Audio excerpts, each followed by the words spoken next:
세종 26년 7월의 어느 날이었습니다. 그해 여름은 유난히도 무덥고 습하여 가만히 있어도 등줄기에 땀이 흐르는 날들이 계속되었지요.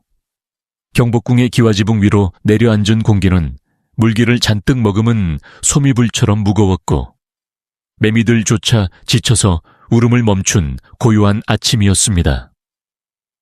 하지만 그 고요함은 평화라기보다는 마치 거대한 짐승이 포효하기 직전에 숨을 고르는 듯한 불길한 침묵에 가까웠습니다.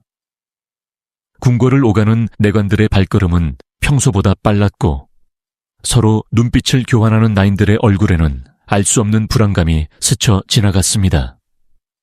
하늘 저편에서부터 검푸른 먹구름이 때를 지어 몰려오고 있었기 때문이지요.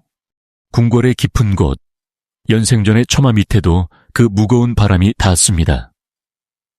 그곳에는 차사기라는 여인이 살고 있었답니다. 사기는 정식 후궁의 첩지를 받지 못한 그저 왕의 승은을 입은 궁녀를 일컫는 직첩이었지요. 그녀는 화려한 비단옷을 입고 웃음꽃을 피우는 다른 후궁들과는 달리 늘 색이 바랜 옷을 정갈하게 입고 조용히 지내는 사람이었습니다. 마루에 앉아 바느질감을 손에 든 그녀의 눈매는 깊고 서글퍼 보였습니다. 아마도 오래전 가슴에 묻은 어린 딸아이 생각에 잠겨 있었던 모양입니다. 아이고, 무릎이 시큰거리는 걸 보니 큰 비가 오려나 보네. 혼잣말을 중얼거리며 그녀는 창밖을 내다보았습니다. 먹구름은 이제 궁궐 전체를 집어삼킬 듯이 머리 위까지 내려와 있었고 대낮인데도 사방이 어둑어둑해져 초를 켜야 할 지경이었지요. 그때였습니다. 마른 하늘을 찢는 듯한 굉음과 함께 굵은 빗방울이 후두둑 떨어지기 시작했습니다. 빗줄기는 순식간에 거세져 기와를 때리는 소리가 마치 수천 개의 북을 동시에 두드리는 것만 같았습니다. 바람이 어찌나 사납게 부는지 뜰 앞에 오래된 나무들이 허리가 꺾일 듯이 휘청거렸습니다. 차사기는 본능적으로 옷깃을 여미며 방문을 닫으려 몸을 일으켰습니다. 바로 그 찰나의 순간이었습니다. 세상의 모든 소리를 잠재우는 날카로운 파여름이 고막을 찢고 눈을 멀게 할 만큼 강렬한 백색의 빛기둥이 하늘에서 수직으로 꽂혔습니다. 콱광 하는 소리는 사람의 것이 아닌 분노한 하늘의 고함소리 같았습니다. 그 빛은 정확히 연생전의 기둥을 때리고 그 곁에 서 있던 차 사기를 덮쳤습니다. 비명지를 새도 없었습니다. 고통을 느낄 겨를조차 없었을 것입니다. 그저 한순간의 번쩍임 속에서 평생을 그림자처럼 조용히 살아왔던 한 여인의 숨결이 연기처럼 흩어지고 말았습니다. 방금 전까지 그녀가 쥐고 있던 바늘과 실만이 바닥에 덩그러니 떨어져 있을 뿐 그녀의 존재는 거대한 자연의 힘 앞에서 너무나도 허무하게 지워져 버렸습니다. 타는 냄새가 빗물 냄새와 섞여 진동했고 연생전의 기둥은 검게 그을려 처참한 모습을 드러냈습니다. 달려온 나인들이 그 광경을 보고는 다리가 풀려 주저앉으며 입을 틀어막았습니다. 마마? 차마마? 빗소리에 묻혀 희미하게 들리는 울음소리만이 그 자리에 남은 비극을 증명하고 있었지요. 한편 강령전에서 정무를 보던 세종 임금의 붓끝이 툭 하고 멈췄습니다. 천지를 뒤흔드는 천둥소리에 임금의 손이 미세하게 떨렸습니다. 눈이 침침해져 더듬더듬 책장을 넘기던 그는 고개를 들어 창밖을 향했습니다. 앞이 잘 보이지 않아도 느낄 수 있었습니다. 궁궐의 공기가 달라졌음을, 그리고 무언가 돌이킬 수 없는 일이 벌어졌음을 말이지요. 빗소리 사이로 다급한 발소리가 들려왔습니다. 전하, 큰일 났사옵니다. 연생전에 벼락이 떨어졌사옵니다. 내관의 목소리는 공포에 질려 떨리고 있었지요. 세종은 아무 말 없이 쥐고 있던 붓을 내려놓았습니다. 그의 미간에는 깊은 주름이 패였습니다. 그것은 단순한 사고가 아니었습니다. 하늘이 임금인 자신에게 보내는 준엄한 꾸짖음, 즉 천노라고 생각했기 때문입니다. 어진 임금이 다스리는 나라에는 재변이 없다고 믿었던 시대, 궁궐 한복판에 벼락이 떨어져 사람이 죽었다는 것은 임금에게 있어 가슴이 무너져 내리는 형벌과도 같은 소식이었습니다. 빗줄기는 더욱 거세져 마치 하늘이 땅을 향해 끊임없이 눈물을 쏟아내는 듯 했습니다. 검게 타버린 연생전의 기둥 위로 빗물은 하염없이 쏟아져 내렸습니다. 그 빗물은 뜨거운 열기를 식히려는 듯 했으나 그 자리에 남은 서늘한 죽음의 그림자까지 씻어내지는 못했습니다. 사람들은 벼락을 맞고 쓰러진 차 사기를 보며 두려움에 떨었지만 정작 그녀의 삶이 얼마나 긴 침묵 속에 잠겨 있었는지는 아무도 알지 못했습니다. 그녀의 방 한구석, 낡은 장롱 깊숙한 곳에는 10년이 넘도록 한 번도 입히지 못한 작은 색동저고리 한 벌이 고이 접혀 있었습니다.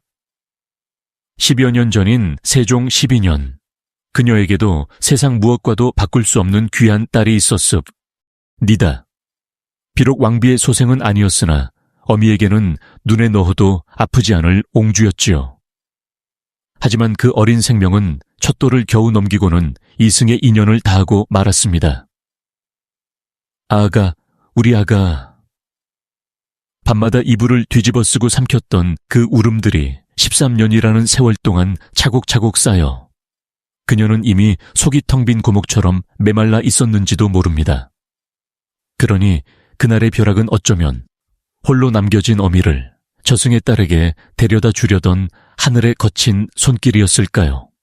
그 시각 빗소리에 잠긴 강령전의 공기는 납덩이처럼 무거웠습니다. 천하를 호령하는 임금이라 칭송받는 세종이었지만 용포 속에 감춰진 육신은 이미 병마와 싸우느라 지칠 대로 지쳐 있었습니다. 소갈증, 당뇨으로 인해 목은 타들어가듯 말라왔고 눈아픈 뿌연 안개가 낀 듯 흐릿하여 사랑하는 백성의 얼굴조차 마음대로 볼 수 없는 지경이었습니다.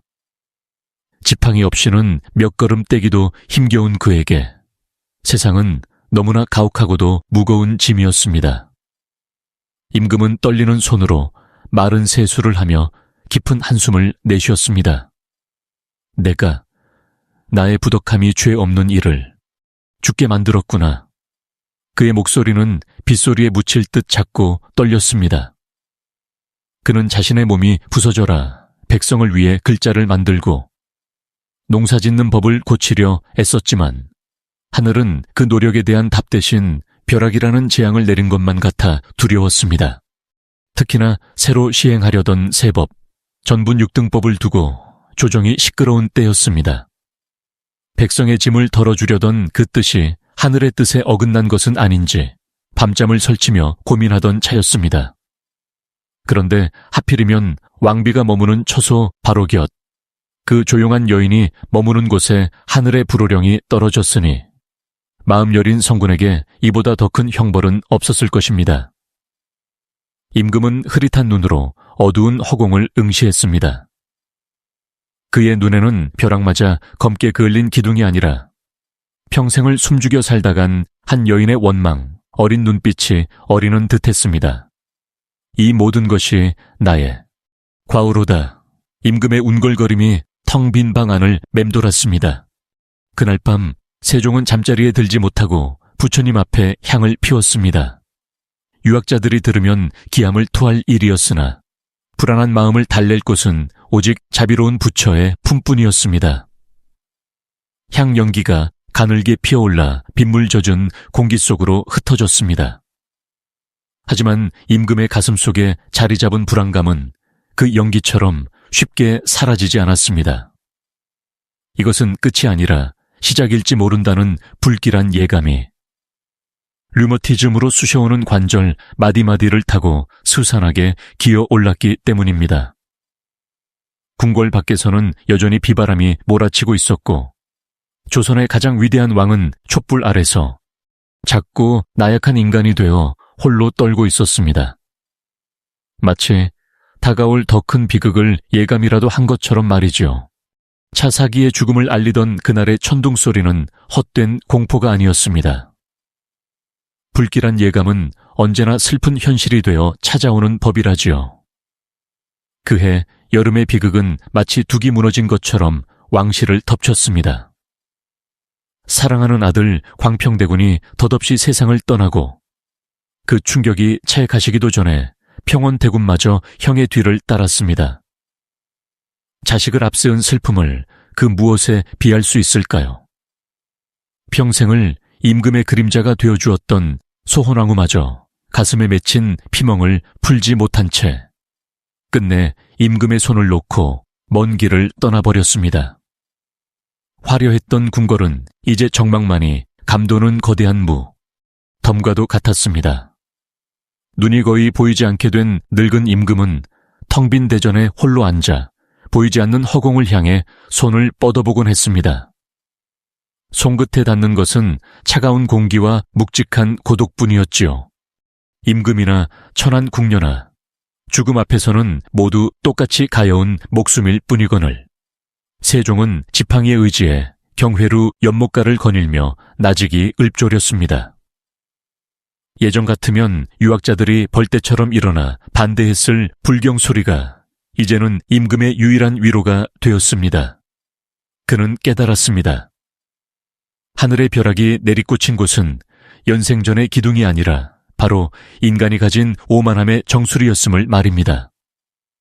왕이라는 자리가 천년만년 이어질 것 같아도 한 줄기 번개 앞에서는 촛불처럼 위태로운 것임을 뼈저리게 느꼈습니다.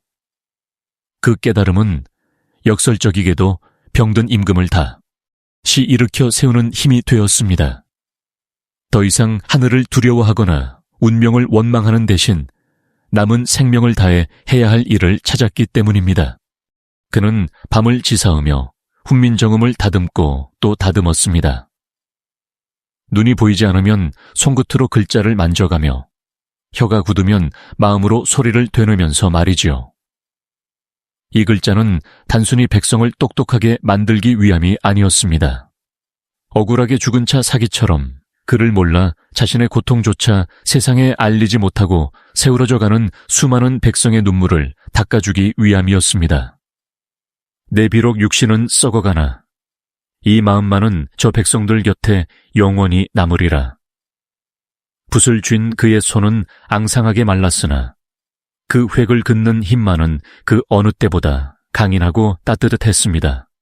세월이 흘러 세종이 눈을 감던 날 궁궐에는 다시금 붓을비가 내렸다고 합니다. 하지만 그 비는 예전처럼 무섭고 차가운 비가 아니었습니다. 메마른 땅을 적시고 만물을 소생시키는 봄비처럼 포근한 빗줄기였습니다. 사람들은 말합니다. 역사책은 그를 위대한 성군으로 기록하지만 궁궐의 낡은 기와와 오래된 나무들은 그를 가장 많이 아파하고 가장 많이 사랑했던 사람으로 기억한다고 말이지요. 지금도 경복궁 근정전 앞을 지날 때면 가만히 귀를 기울여 보십시오.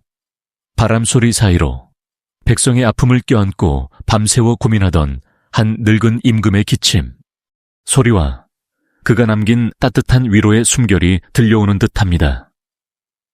그렇게 비극은 희망이 되고 찰나의 번개는 영원한 빛이 되어 우리 곁에 머물게 되었습니다.